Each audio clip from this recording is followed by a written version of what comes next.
Hello,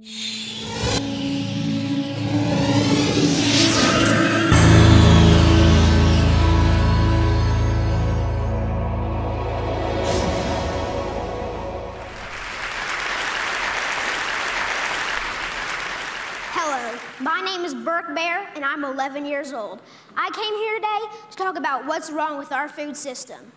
First of all, I would like to say that I'm really amazed at how easily kids are led to believe all the marketing and advertising on TV, at public schools, and pretty much everywhere else you look. It seems to me like corporations are always trying to get kids, like me, to get their parents to buy stuff that really isn't good for us or the planet. Little kids especially are attracted by colorful packaging and plastic toys. I must admit, I used to be one of them. I also used to think that all of our food came from these happy little farms where pigs rolled in mud and cows grazed on grass all day. What I discovered was this is not true.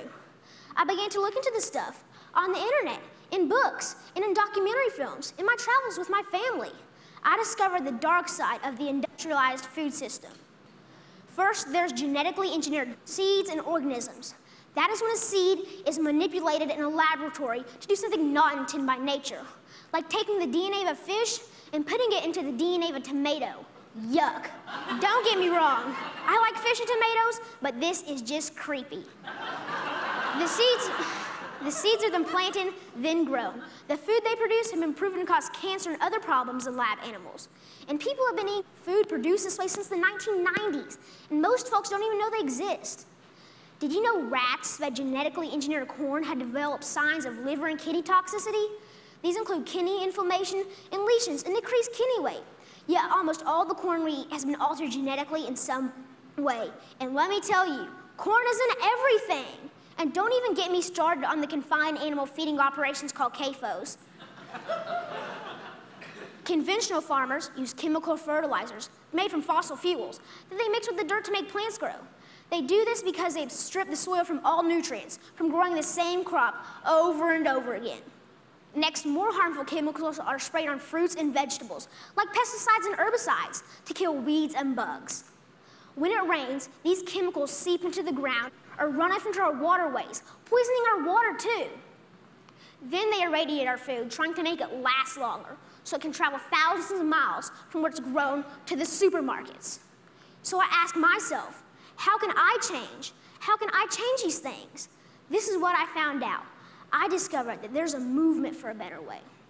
Now, a while back, I wanted to be an NFL football player. I decided that I'd rather be an organic farmer instead. That way,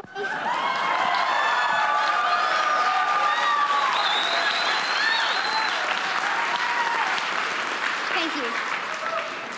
And that way, I can have a greater impact on the world. This man, Joel Salatin, they call him a lunatic farmer because he grows against the system. Since I'm homeschooled, I went to go hear him speak one day. This man, this lunatic farmer, doesn't use any pesticides, herbicides, or genetically modified seeds. And so for that, he's called crazy by the system. I want you to know that we can all make a difference by making different choices, by buying our food directly from local farmers or neighbors who we know in real life. Some people say organic or local food is more expensive, but is it really? With all these things I've been learning about the food system, it seems to me that we can either pay the farmer or we can pay the hospital. I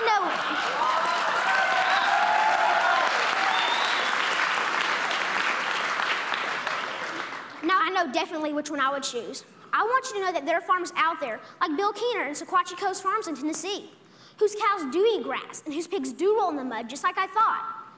Sometimes I go to Bill's farm and volunteer so I can see up close and personal where the meat I eat comes from.